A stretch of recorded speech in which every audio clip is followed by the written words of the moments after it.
और Babulal Marandi press conference कर रहे हैं। आइए सुनवाते हैं। तभी आप सबको बताया कि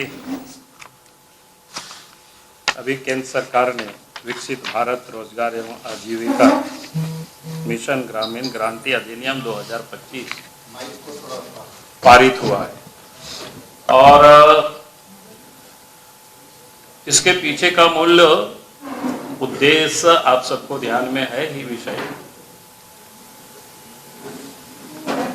कि केंद्र की जो एनडीए सरकार है आदरणीय नरेंद्र मोदी जी के नेतृत्व में चल रही है, तो गांधी के सपनों का भारत हमें बनाना है। और देश के प्रधानमंत्री आदरणीय नरेंद्र मोदी जी ने कहा कि भाई 2047 तक हमें विकसित भारत बनाना है।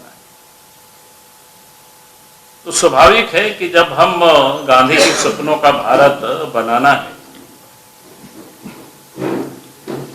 और इसलिए ही इसको बड़ा सोच समझ करके इस नाम को रखा गया है विकसित भारत रोजगार एवं आजीविका मिशन गारंटी अधिनियम 2025। उसी का शॉर्ट फॉर्म में VBG राम जी अधिनियम 2025। अब जिस समय से पता नहीं कि कांग्रेस वालों को क्या होता है कि राम जी का नाम सुन करके उछल पड़ते हैं लोग, और आप तो लोग सड़क पर उछल रहे हैं, नाचने लगे।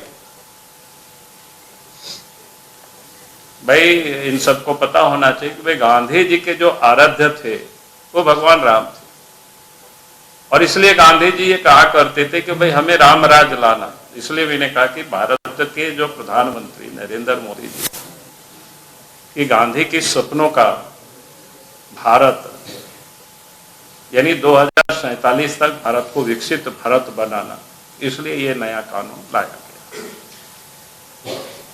अब इससे उन लोगों को परेशान नहीं होना चाहिए, बल्कि उसके उनको स्वागत करनी चाहिए थी। और स्वागत इसलिए कि आप सबको ध्यान में है कि पहले 100 दिनों का ही रोजगार था। 100 दिनों में कितना मिलता था वो आप सबको अच्छी तरह से पता है। अब 100 दिन के जगह पर उसको 125 दिन कर दिया गया, और उसमें भी कानूनी रूप से उसकी मजबूती ये भी दी गई कि अगर काम नहीं मिलेगा तो फिर उनको भत्ता भी मिलेगा।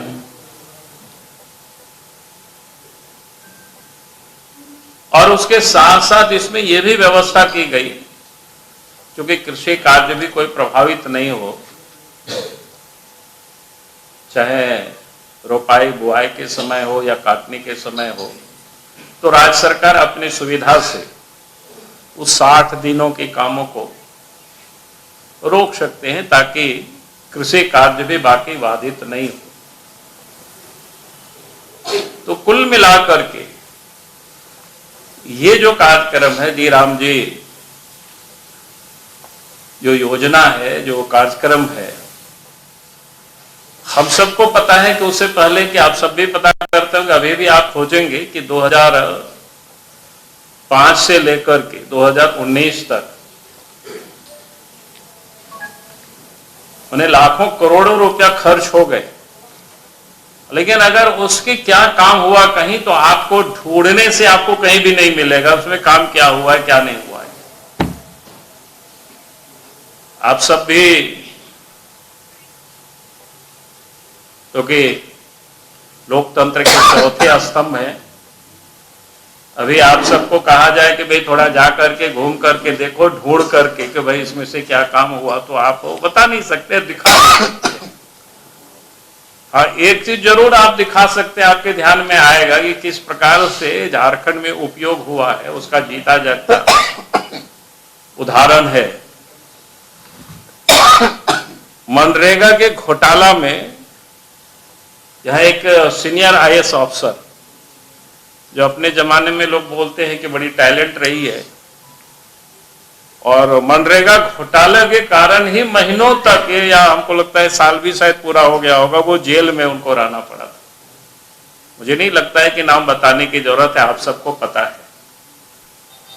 यानी कहने का अर्थ है कि ये जो मनरेगा था एक प्रकार से अफसरों के लिए एक चारागाह बन गया था और लूटने का एक प्रकार से जरिया बन गया था।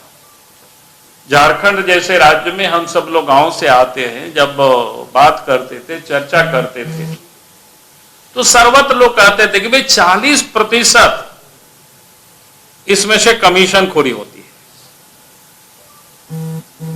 अब ये समझ में नहीं आता है कि भाई 40% आखिर इसमें से कमीशन क्यों खोरी होती है, कैसे होती है, वो उसको हम यहाँ नहीं जाना चाहते। आप सब लोग उसको जा करके फील्ड पर भी उसका आकलन कर सकते हो।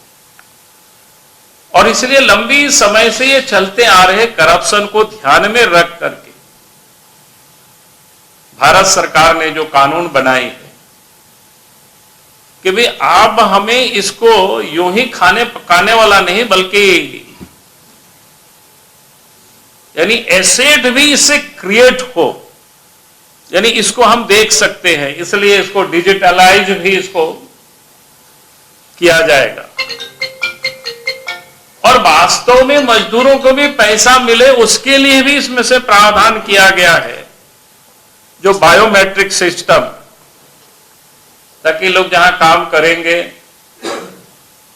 तो वहां बायोमेट्रिक सिस्टम, उसमें जगह बाकी वगैरह जो होता है ना, समय वगैरह सब कुछ अंकित होता है, ताकि वास्तव में जो गरीब है, जो जरूरतमंद है, उनको काम भी मिले और काम हो, उसमें से एसेट भी क्रिएट हो। जहां पर इतनी अच्छी व्यवस्था करने के बाद अब ये लोग है तौबा कर रहे हैं, उछल कूद कर रहे हैं।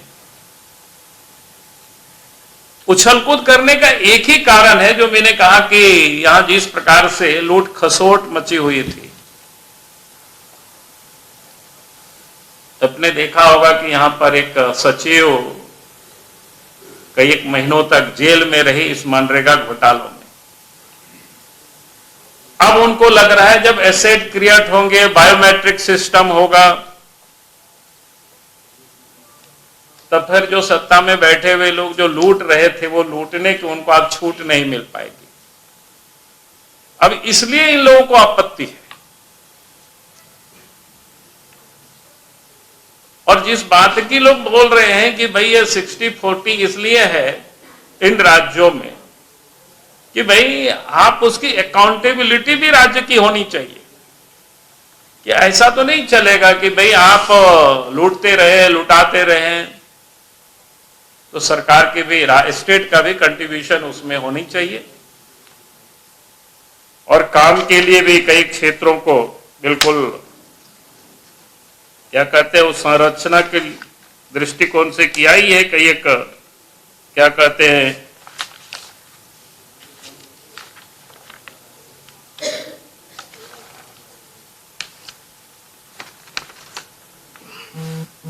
यानी सुनिश्चित और बेहतर आजीविका सुरक्षा देना, टिकाऊ उच्च गुणवत्ता वाली ग्रामीण संपत्तियां सृजन करना, तकनीक आधारित पारदर्शिता के माध्यम से भ्रष्टाचार को समाप्त करना और जवाबदेही के साथ सहकारी संघवाद को मजबूत करना। तो ये मुख्य रूप से है। और फिर कार्य में भी जो किया गया है कि भाई हम किन किन क्षेत्रों में, जैसे एक तो जल संबंधी कार्य, जल की सुरक्षा, जल की संरक्षण, फिर मुख्य जो ग्रामीण बुनियादी ढांचा इंफ्रास्ट्रक्चर, जैसे गांव से आने जाने की जो सड़कें होती है,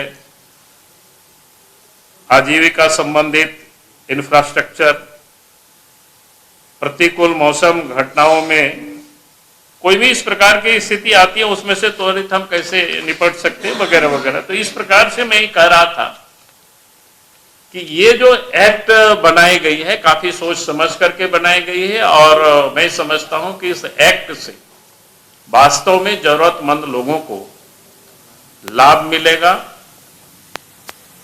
और 2047 तक भारत को जो विकसित भारत बनानी है, उस दिशा में एक मजबूत ये एक्ट साबित होगा। मुझे लगता है कि आज आप सबके सामने मैंने इस पर संक्षिप्त रूप से आपके कांग्रेस का कहना है अध्यक्ष जी कि सब कुछ तो ठीक है, बहुत अच्छा किए, सब कुछ किए, नाम वो काहे बदल दिए, नाम रहने देते। अरे हमने तो वही कहा है ना, गांधी जी के आराध्य जी राम जी, गांधी जी ने तो सुभाष क्या बोलते हैं रघुपति राजा राम से ही वो कीर्तन करते थे। भाई उनके अगर आराध्य को हमने इसमें डाला है तो मुझे कांग्रेस के तो स्वागत करनी चाहिए उसमें से। उनको जय श्री राम से बड़ी आपत्ति होती है। ये उन लोगों का सवाल। हाँ वही कार्य ने, उन लोगों को जय श्री राम से आपत्ति था, इसलिए हम लोगों ने कहा कि जी राम जी। अब इसे तो और उनको कोई आपत्ति नहीं होना चाहिए, और हमने तो कहा हाँ ठीक है, हमने इसलिए कहा ना जी राम जी, हम लोग जय श्री राम से उनको बड़ी आपत्ति था, इसलिए जी राम जी। और मैंने के गांधी जी के सपनों के भारत बनाना।